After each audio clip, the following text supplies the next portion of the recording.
Me presentó el doctor Sandoval. Pues mi nombre es Augusto Hernández. Yo les voy a compartir dos temas en la mañana de hoy.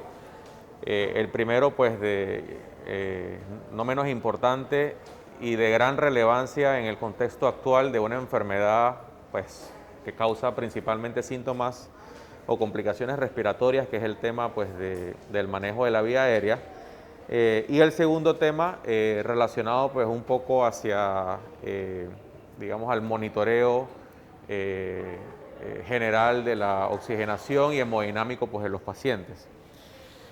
Y pues como lo dice la diapositiva inicial, vamos a hablar del manejo de la vía aérea.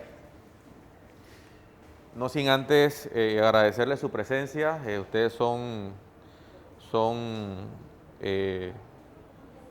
soldados valiosos que nos vienen a ayudar en esto que hemos estado viviendo durante los últimos meses, y de seguro de su ayuda, pues, o gracias a su ayuda, pues vamos a reforzar la calidad de atención que, como ustedes han visto a lo largo de estos meses y comprobado por cifras, pues ha sido de excelente calidad lo que le hemos ofrecido a nuestros pacientes, y de ahí las cifras de letalidad asociadas a esta terapia que tenemos al menos en nuestro país, que son cifras pues bastante alentadoras y que hablan del trabajo que todo el equipo de salud, incluido técnicos, enfermeras, médicos, y ahora que ustedes se van a sumar acá en esta nueva área, pues de seguro van a aportar también a que las cosas sigan incluso mejorando. Y en el manejo de la vía aérea,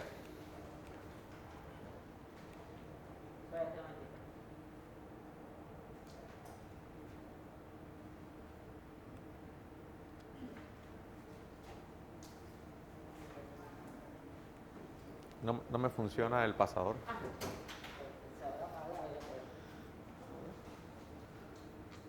¿A dónde? Con la flechita. Ya, sí. Y con el centro es el puntero láser. Avanza. No, es que con la otra. Ahora sí, ya. Pues los objetivos de esta presentación: reconocer los signos de una vía aérea, en riesgo, describir las técnicas para establecer una vía aérea segura y apropiada pues, para ventilar a nuestro paciente, explicar el uso adecuado pues, de los adyuvantes para el manejo de la misma, preparar o describir la preparación para la intubación endotraqueal y describir los métodos alternativos. Es importante que las cosas que vamos a mencionar acá son aspectos generales que pues ustedes, digamos, con mayor tranquilidad y utilizando el manual que tienen, pues deben profundizar en relación a cada uno de los aspectos que de manera general nosotros vamos a mencionar. En el caso, pues, empezando esta primera presentación, vamos a iniciar como el resto de mis compañeros con un caso. Este es un paciente que ha perdido sus últimas 2 sesiones de hemodiálisis. Es un nefrópata que se dializa, como ustedes saben, 3 veces a la semana.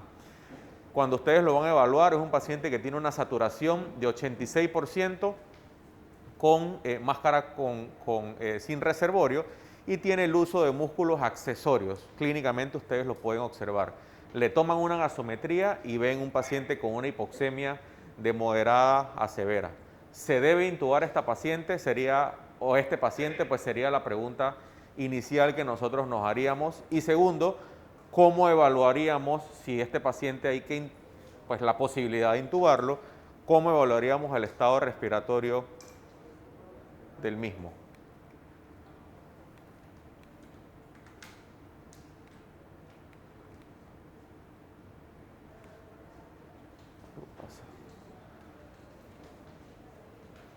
En ese sentido, pues, ¿cómo evaluaríamos el estado respiratorio del mismo?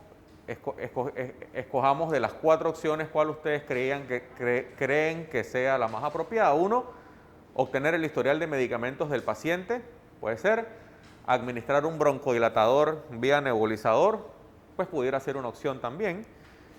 Monitorizar los ritmos cardíacos del paciente y evaluar el nivel de conciencia del paciente. Todos eventualmente pudieran ser estrategias que nos pudieran aportar.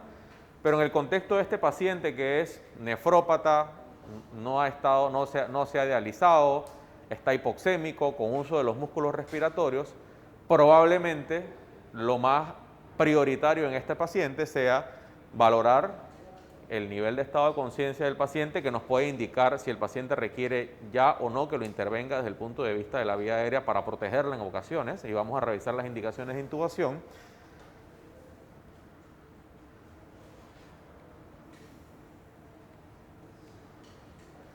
Y monitorizar, pues obviamente, los ritmos, en este caso, pues el ritmo cardíaco del paciente. Administrar un broncodilatador, pues cualquiera se le podría ocurrir, podría ser algo que pudiera aportar, sin embargo, es poco probable que el paciente, viniendo de 2 sesiones de hemodiálisis menos, lo que tenga sea o vaya a resolverse con un broncodilatador. Pues al evaluar el estado respiratorio de la vía aérea de este paciente, pues lo que mencionamos, vamos a observar el nivel de conciencia y si el paciente tiene esfuerzo respiratorio apropiado o inapropiado. Vamos a observar también la expansión del tórax, digamos cómo está ese esfuerzo respiratorio, si hay aleteo nasal, si hay retracciones supraesternales, supraclaviculares, que son signos clínicos que nos dicen que el paciente está ante un franco distrés respiratorio y que probablemente necesite la intervención de parte nuestra.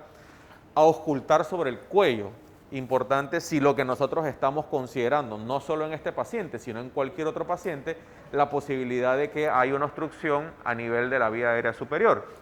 Y evaluar perdón, los reflejos protectores de la vía aérea.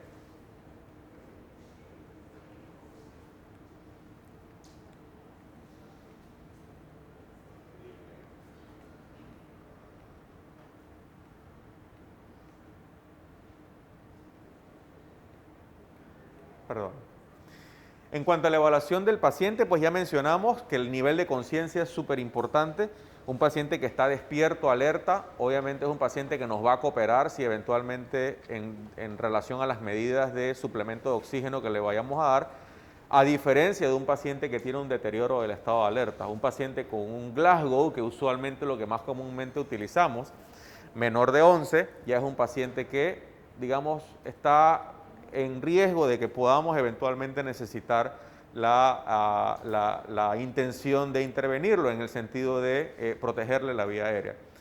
Si el paciente tiene esfuerzos espontáneos o si tiene apnea, es decir, si no tiene ningún esfuerzo respiratorio, cómo está la vía aérea superior, si el paciente tiene lesión cervical, lo cual va a ser de importancia al momento de el manejo avanzado de la misma, cómo está la expansión torácica, los ruidos respiratorios y, como mencionaba, pues cómo está el reflejo de la vía o los reflejos protectores de la vía aérea. Y pues, ¿qué haríamos si la vía aérea no está abierta? Pues lo primero es, obviamente, entonces ayudar al paciente anatómicamente a mejorar lo que es o alinear mejor, digamos, o a liberar de potenciales obstrucciones anatómicas al paciente para tener una vía aérea mucho más permeable.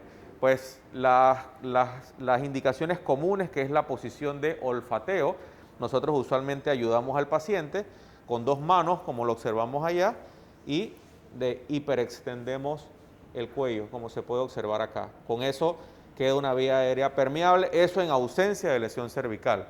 Como podemos observar, nosotros lo que hacemos es que elevamos la mandíbula con la ayuda de las 2 manos, elevamos la mandíbula, abrimos la boca y eventualmente pues podemos utilizar algunos otros adyuvantes dependiendo si es necesario para el manejo de la vía aérea. Si la lengua está muy gruesa, podemos utilizar pues cánulas a ese nivel que mejoren, digamos, el grado de obstrucción de la lengua si eventualmente es un problema para nosotros. ¿Y qué hacer después de que la vía aérea está abierta? Pues eso va a depender dependiendo del esfuerzo respiratorio. Otro escenario es, ¿qué pasa si el paciente lo que tiene llega con un potencial riesgo de trauma cervical y no podemos hacer esas maniobras de hiperextensión? Usualmente ese paciente, cuando viene con historia de probable trauma cervical, viene con un inmovilizador, una porción posterior, una porción anterior. Cuando el paciente llega pues a sus manos al cuarto de urgencias, lo primero que hacemos es retirar la porción anterior del inmovilizador y luego de eso, con la posición, en esta posición igualmente, si la podemos enfocar allá, ¿se puede enfocar? Ajá, acá, pues la misma posición que utilizamos para extender el cuello, a diferencia de que lo que utilizamos es los dedos para retraer o para suspender la mandíbula hacia arriba.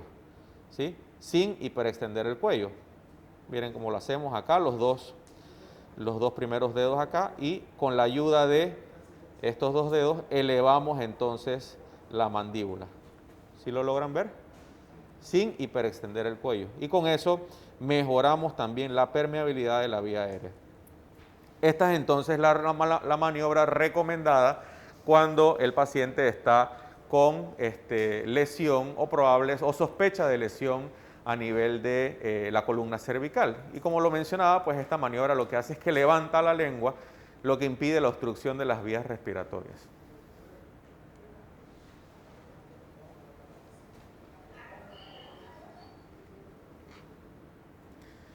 Reevaluando, una vez nos aseguramos que contribuimos a que el paciente tenga una vía aérea más permeable con o sin lesión cervical, pues vamos a asegurarnos o vamos a valorar cómo está la respiración del paciente.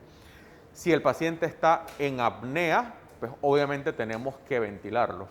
Ventilar no es sinónimo de tener que intubar el paciente inmediatamente. Tenemos múltiples mecanismos para ventilar al paciente. Desde la más común, que es la más frecuente que nosotros vamos a tener, todos nosotros tenemos incluso en cuidados intensivos a mano, que es una bolsa máscara, hasta en ocasiones los anestesiólogos tienen máscaras laringeas que son súper sencillas, no hay a disposición en los cuartos de urgencia o a veces en las unidades de cuidados intensivos, o el mecanismo de intubación endotraqueal, que no es lo que vamos a hablar ahora. Es básicamente el paciente llegó con nosotros, tiene dificultad respiratoria o datos que pudieran sugerir distrés respiratorio, lo primero que hacemos es le ayudamos a tener una mejor, digamos, apertura de la vía aérea con o sin lesión cervical, y ahora vamos a brindarle terapia con oxígeno con o sin respiraciones de nuestra parte. Si el paciente está con respiraciones espontáneas, nosotros solo con la máscara, en esta posición, haciendo una C sobre la máscara y los otros 3 dedos sobre la rama de la mandíbula, simplemente vamos a darle oxígeno al 100% y que el paciente respire. Sin embargo, si el paciente tiene respiraciones inapropiadas, nosotros entonces vamos en cada una de esas respiraciones tratar de sincronizar con las ventilaciones que le damos con esto. Si el paciente, ustedes ven que hace una respiración, ahí lo apoyamos, ¿sí? Si el paciente está en apnea, quiere decir que ya depende de nosotros entonces darle los ciclos ventilatorios que el paciente requiera. ¿Cuántos ciclos ventilatorios el paciente debe recibir? No debe recibir 20 ni 25, como ustedes de seguro lo han repasado un montón de veces en los ACLS y BLS, que son de 10 a 12 respiraciones por minuto, ¿sí? Entonces, esto es para la maniobra de un solo operador. Con una C aseguramos la máscara, con los otros aseguramos los otros 3 dedos a la rama de la mandíbula y con la otra mano entonces ventilamos al paciente, ¿sí? En ocasiones podemos hacerlo, como ustedes también saben, con la ayuda de una persona adicional. Entonces lo que hace la persona adicional es que se encarga de ventilar con la máscara, con la bolsa, y la otra persona se encarga entonces de fijar la máscara de manera correcta al paciente. La misma técnica, en vez de una C, con 2 C porque tenemos las dos manos, y con eso nos aseguramos entonces de que el paciente tenga y realice un buen sello mientras la otra persona ventila de 10 a 12 respiraciones por minuto.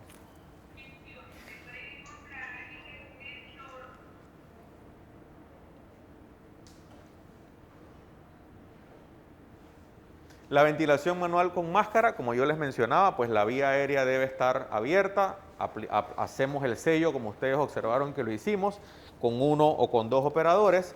Siempre es importante monitorizar la función cardíaca y la pulsioximetría, dado que nosotros esperaríamos una respuesta a esa ventilación que le estamos dando. Si el paciente en mención, recordamos, tenía 86% de saturación y y el paciente todavía tiene respiraciones, digamos, espontáneas, y yo mientras tanto quiero darle apoyo con ventilación bolsa máscara, yo voy a intentar ver qué impacto tiene eso en la respiración del paciente, como en el trabajo respiratorio, en la presión arterial y pues obviamente en la oximetría de pulso. Y cuando lo que mencionábamos, que ya nos adelantamos, cuando son pues dos personas, pues cuando hay un paciente, perdón, con lesión cervical, lo preferible es hacerlo con dos operadores para retraer la mandíbula y fijar, digamos, la máscara y con la otra mano, y por ende la persona adicional nos ayuda entonces a ventilar el paciente.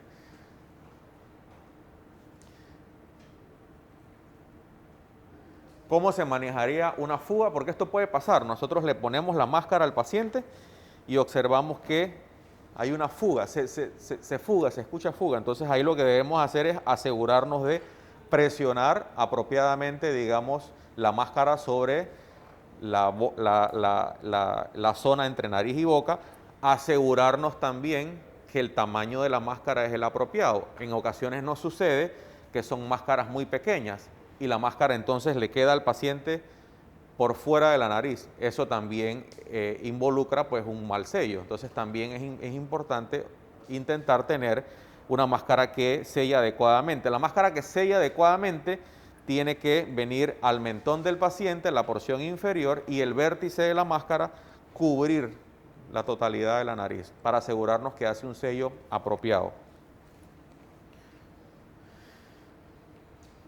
Pues y en este caso, nuevamente, una vez nosotros le comenzamos entonces a ventilar al paciente con ventilación manual, con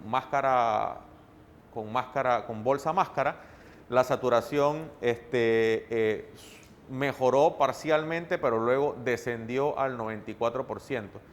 Y desafortunadamente, a pesar que pudiéramos decir tenemos en relación a cómo iniciamos el caso un mejor porcentaje de oxigenación, no es solo importante el porcentaje de oxigenación, es importante también el trabajo respiratorio del paciente. Y aquí voy a hacer un paréntesis importante. Esta enfermedad, una de las cosas que nos ha enseñado es a que la clínica es tan importante o más importante que los números. ¿Sí? ¿Por qué se lo digo? Hay pacientes que nosotros ingresamos a cuidados como estos a darles terapias con oxígeno. No, doctor, pero es que el paciente está en 91% y no mejora. Y ustedes hablan y el paciente está tranquilo. Y ustedes ven la placa y la placa no se ve bien, pero el paciente está tranquilo. Eso en esta enfermedad nos ha enseñado que es lo que predomina. Un porcentaje importantísimo de los pacientes sale adelante si nosotros nos concentramos en cómo se observa el paciente clínicamente. Si el paciente no tiene aleteo nasal, no tiene incremento del trabajo respiratorio, no tiene respiraciones abdominales, no tiene retracciones supraesternales, intercostales, que son la guía clínica que todos aprendimos en la Facultad de Medicina. Esa es nuestra guía más importante. No, que le saqué una gasometría y dice que tiene el PO2 en 82 y saturación en 90%. ¿Cómo está? No, el paciente está tranquilo. Entonces nos mantenemos con esa tranquilidad y esperando. Un porcentaje importante de los pacientes sale adelante. Y se los digo porque usualmente nosotros en otras condiciones a veces tomábamos decisiones en avanzada cuando teníamos parámetros como estos. Pero esta enfermedad nos ha enseñado que con las terapias de alto flujo de oxígeno que ustedes van a tener la oportunidad de manejar acá, no invasivas si fuera el caso, muchos de estos pacientes, mientras se mantengan con trabajos respiratorios apropiados, tienen altas probabilidades de salir adelante o de comprar tiempo mientras se le administran pues las terapias farmacológicas que al día de hoy han demostrado que reducen la progresión de esa enfermedad. Entonces quería hacer un paréntesis porque eso es importantísimo mencionarlo en esta específica enfermedad. En este caso el paciente permanece taquipneico.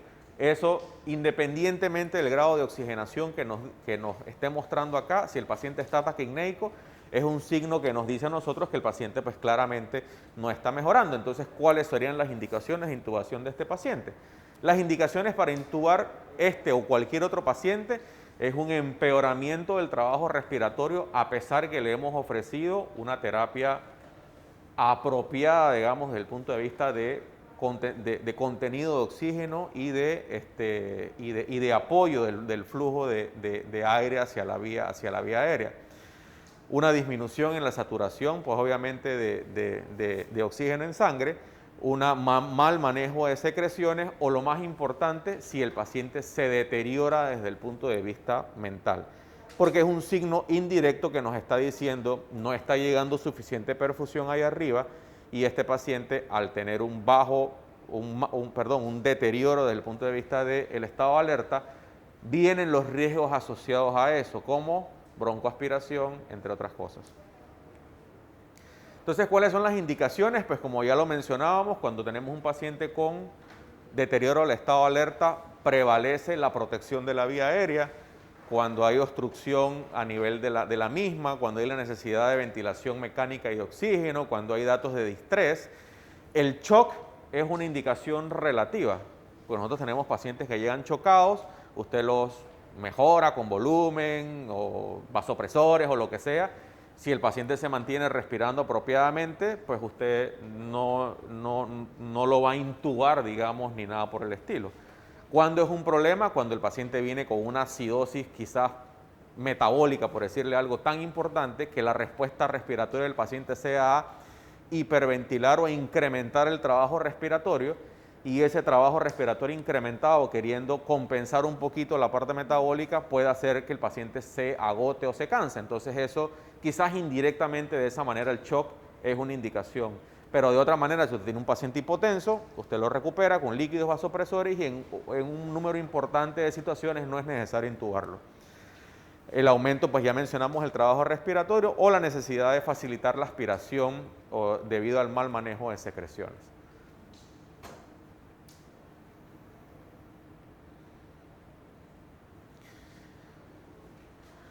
En este caso, pues ¿cuándo solicitar ayuda? En este paciente, pues ya llegó taquipnéico, llegó desaturado, le dimos terapia con oxígeno, pareciera que mejoró parcialmente la concentración de oxígeno. Sin embargo, el paciente, el trabajo respiratorio no mejora y peor aún, se deteriora el estado de alerta. Entonces ese paciente tiene indicado probablemente que lo intubemos. ¿Se necesita ayuda? Pues claro que se necesita ayuda y sobre todo en el contexto de COVID. Nadie intuba a ningún paciente si no tiene las medidas de protección básicas o en este caso, perdón, avanzadas, porque si usted va a intubar un paciente, en teoría está con la mayor exposición posible a aerosoles y por ende el más importante es usted y el resto del equipo que le va a ayudar, que no lo puede hacer usted tampoco solo. Entonces hay que pedir ayuda. Si el equipo que va a intubar al paciente, que son una o dos personas, no tiene las medidas de protección básica, por muy duro que suene, el paciente no se puede intervenir, ¿okay? Porque la seguridad principal es la de ustedes. Entonces, por eso, en los lugares donde hay pacientes con alto o con probabilidades de que puedan progresar, por eso siempre debemos tener los equipos básicos de protección para poder protegernos apropiadamente. ¿Cómo evaluaríamos una posible intubación difícil en un paciente? Y este es otro tema que nos atañe mucho a la epidemia actual. ¿Quién cree que son los pacientes que peor les va con COVID? Les voy a dar 4 opciones. Obesos. Yo puedo tener 2 pacientes, uno de 81 años, hipertenso, lo que usted quiera, y otro paciente de 27 años, obeso. Más chance de irle mal tiene el de 27 años, no importa la edad. Tenemos pacientes de 80 años que se intuban y en 3 días lo estoy extubando. Pero ese paciente de 26 años obeso, muchos no salen. Entonces, eso es importantísimo. ¿Por qué? Por múltiples razones, principalmente lo de la resistencia en el manejo de la vía aérea y todo lo demás y todo lo que eso conlleva. Y una parte importante del manejo de estos pacientes es la vía aérea. Cuando hay que intubar a los pacientes obesos tienden a tener un grado de dificultad mayor al momento de intubación. Entonces, si nosotros tenemos un paciente, cada vez que vamos a querer intervenir en un paciente, listo, ya sabemos que hay que intubarlo. ¿Tiene predictores de alto riesgo de intubación difícil? Se los digo porque a mí me pasa constantemente dentro de la unidad de cuidados intensivos.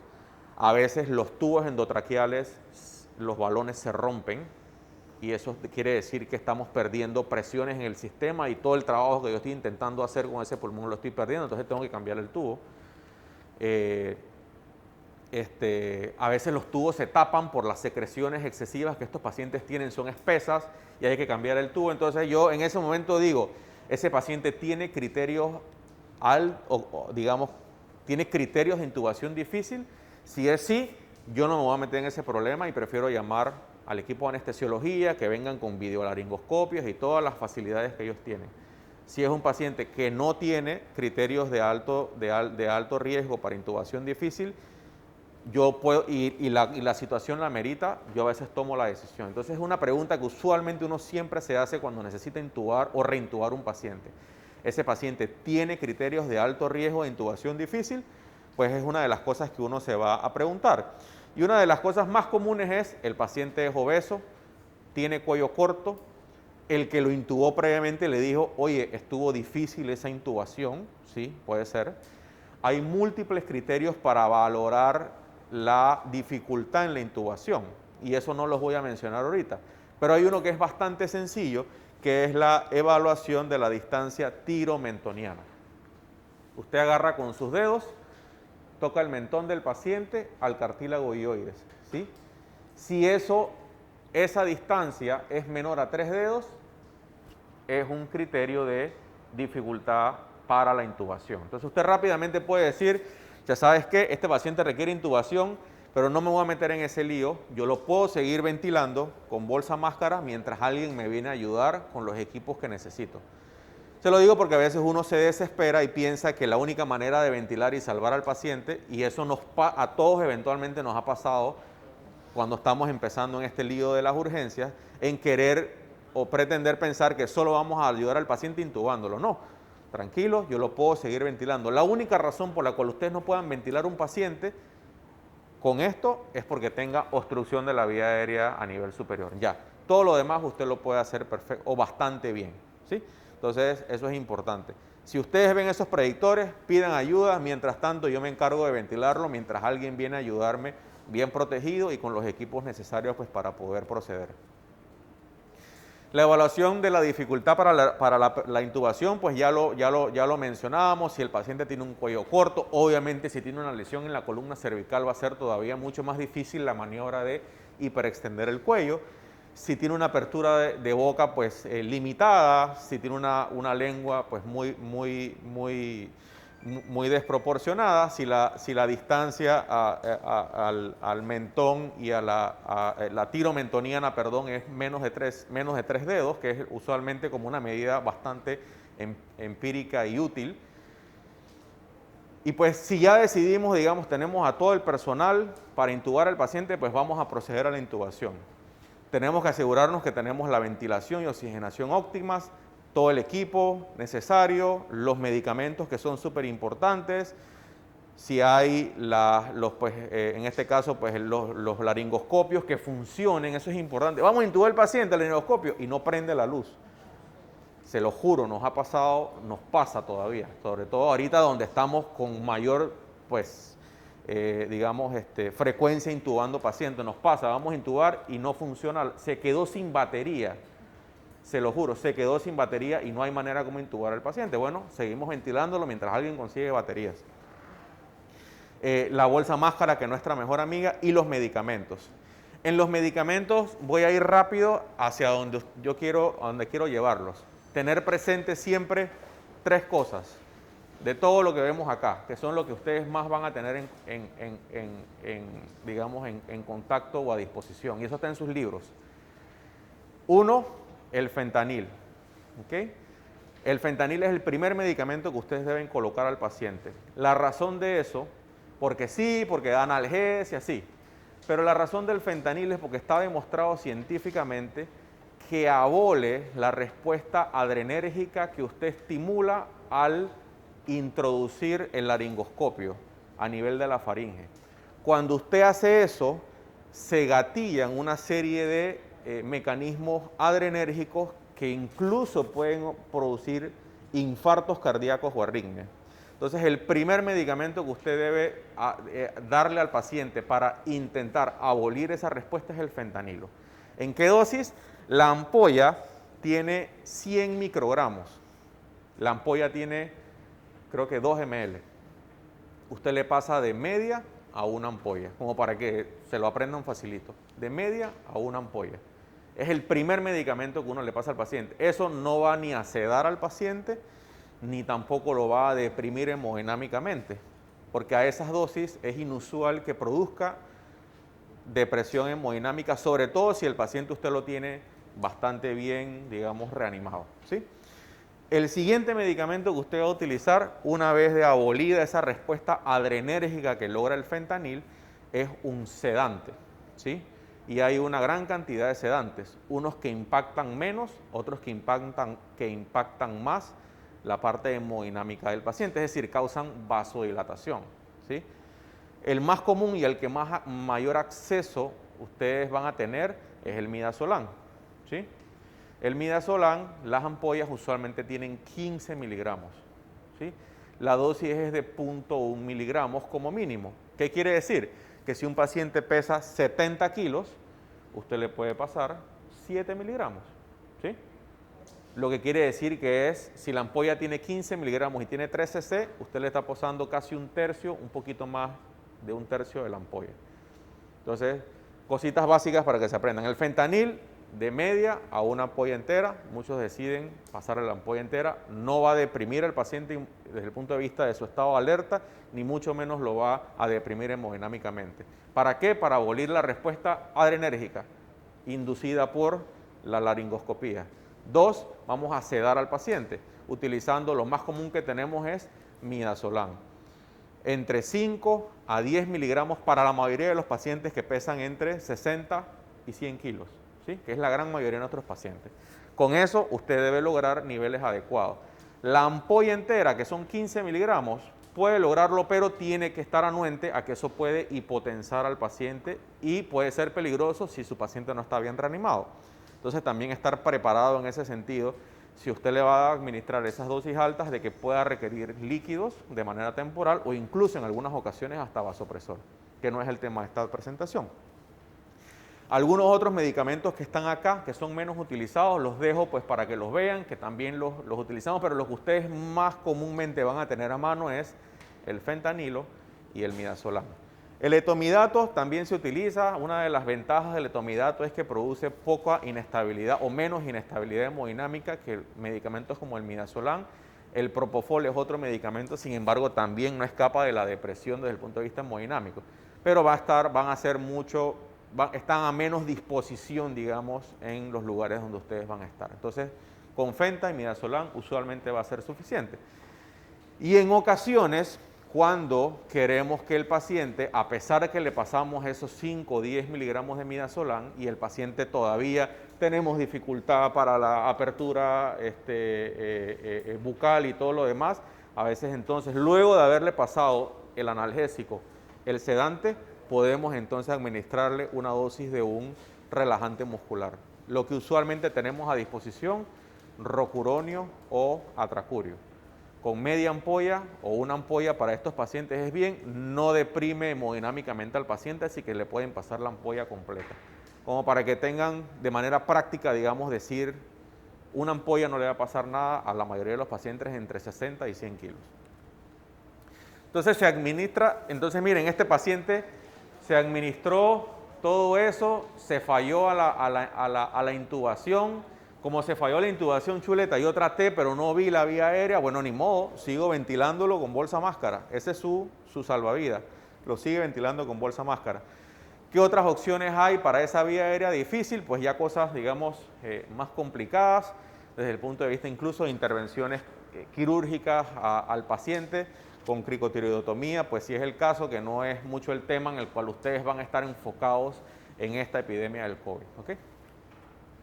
Así que pues en este caso se hace una llamada pidiendo ayuda, pero el paciente se torna agresivo, la saturación cae a 86%, se le administra midazolam, por vía intravenosa, la ventilación con máscara ya no es suficiente. ¿Cuáles son los siguientes pasos? Pues usted lo sedó, primero le dio el fentanil, luego lo sedó, el bloqueante neuromuscular, ya pues obviamente con la ayuda que usted requería, el paciente se intubó. Y si el paciente falla la intubación por un experto, entonces ya viene la utilización de las vías quirúrgicas, digamos, para lograr una vía aérea permeable. Y confirmando la colocación del tubo, asumiendo que usted ya intubó al paciente, pues siempre es importante, una vez lo intuba, un signo muy común y que no siempre aparece en los libros, que haya columna de aire, ¿verdad? Que la saturación de oxígeno en el paciente esté apropiada, que la monitorización del CO2 en donde se puede valorar pues sea también apropiada. En ocasiones usted va y con el laringoscopio verifica que el tubo está pues dentro de la vía aérea. La auscultación de los ruidos respiratorios, que esto es una vía también, una manera muy sencilla de valorarlos, no solo si está intubado, sino si no está sobreintubado. Si usted solo escucha los ruidos en el lado derecho y no en el lado izquierdo, quizás pudiera decirle que el tubo usted deba retirarlo un poquito en ese paciente. Y pues finalmente a través de la radiografía de tórax que usted le va a pedir a ese paciente pues una vez lo intubó. Algunos otros dispositivos que, como les mencioné, van a estar a menos disposición en donde todos nosotros estamos, en cuidados intensivos o en urgencias, que es la máscara laringia, que es sumamente sencilla de poner y básicamente es una disposición que se le llama de ventilación supraglótica. Usted solo lo introduce y él sella la vía gastrointestinal y ventila directamente a través de la supraglotis.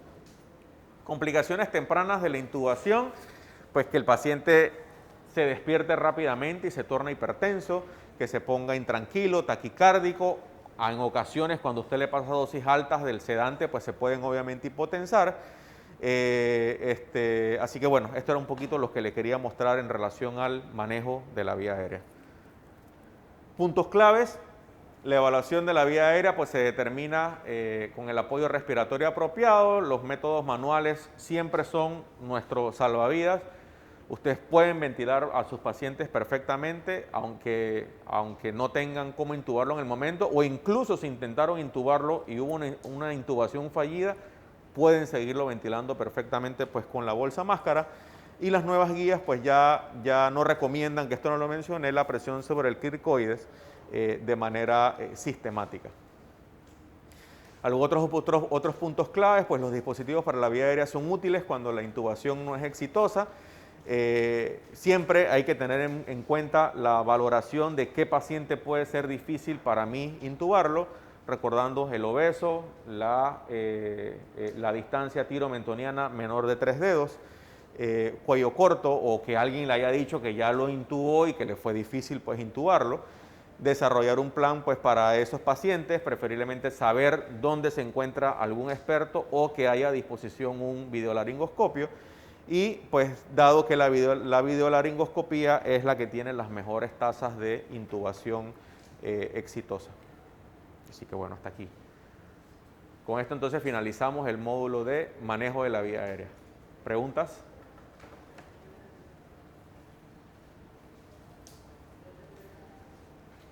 ¿Les ha tocado intubar pacientes a varios de ustedes? Si el paciente después de que lo he intubado está peleando con el tubo, ¿coloco otra carga de midazolam? Puedes ponerle otro bolito de midazolam, exactamente, dependiendo, porque una cosa sucede. Por ejemplo, a los que trabajan en policlínicas y pues les toca, llegó el paciente en distrés y usted va a disparar primero porque pues tiene que salvarle la vida al paciente. Lo intubó, le puso el sedante y bueno, que tengo que trasladarlo a no sé dónde. ¿Y mientras qué hago con ese paciente? Entonces usted puede iniciarle infusiones de pseudoanalgésicos a esos pacientes.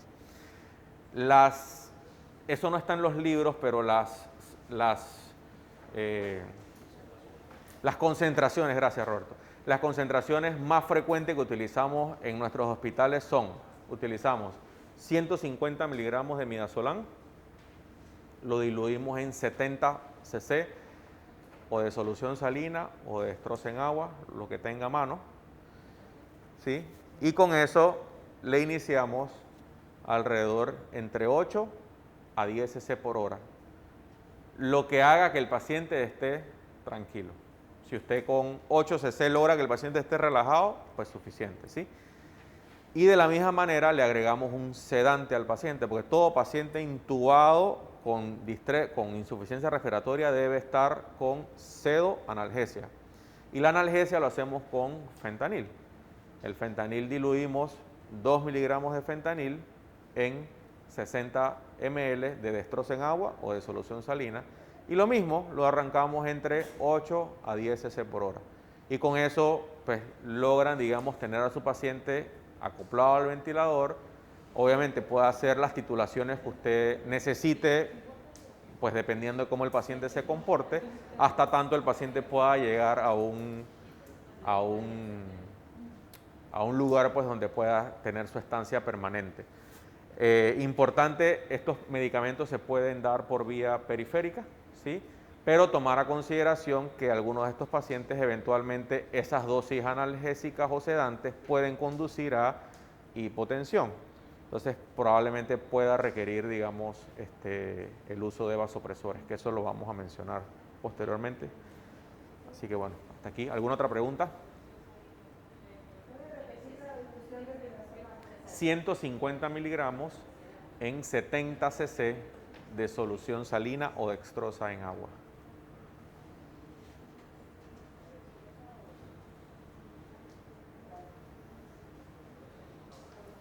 Preguntan por el chat si utilizamos atracuario, cuánto es la dosis de carga para intubación y cómo se propagan los goteos de mantenimiento.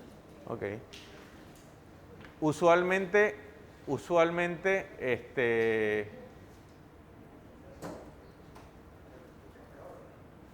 ¿me la quito? ¿Seguro? Confía en mí. Vengo de COVID.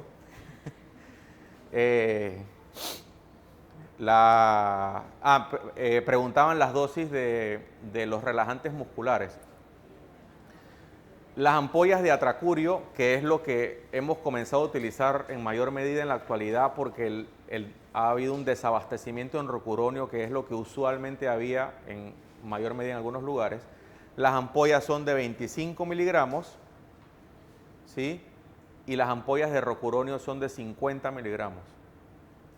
Atracurio 25, rocuronio 50. Yo les decía que en el proceso de intubación pueden utilizar media o la ampolla entera. Eso usualmente no va a repercutir en mayor inestabilidad hemodinámica, así que lo pueden utilizar, ¿sí? Yo usualmente lo que hago, dependiendo de la contextura del paciente, si veo que es un paciente entre 70 y 80 kilos, le puedo poner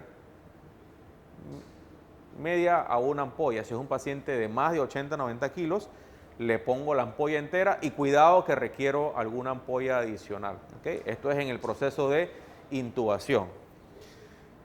Para el proceso, que la pregunta también involucraba los goteos, uno preferiblemente no le pone un goteo de relajante muscular a un paciente, inmediatamente lo intuba, porque eso lleva un proceso. El proceso de manejo del paciente con insuficiencia respiratoria primero indica que usted debe tenerlo adecuadamente sedado con pseudoanalgesia, y si a pesar de eso usted no logra algunas metas oximétricas, entonces el siguiente paso es relajarlo con infusiones de relajantes musculares. Lo que quiero decir con esto es que eso es un proceso pues como bien protocolizado y no debiera ser de primera mano que usted relaje o le ponga infusiones de relajantes musculares al paciente, a menos que digan, no doctor, es que este tipo pesa 130 kilos, le tengo dosis altísimas de sedantes o analgésicos, está todavía desacoplado al ventilador, pues usted puede ponerle dosis, pero digamos aisladas de relajante muscular, mientras ese paciente se logra llevar al lugar más apropiado para sus cuidados. Eso se puede hacer, pero no es una medida, digamos, usual de que le ponemos relajantes musculares en infusión apenas intubamos a los pacientes, ¿sí? Bueno, listo.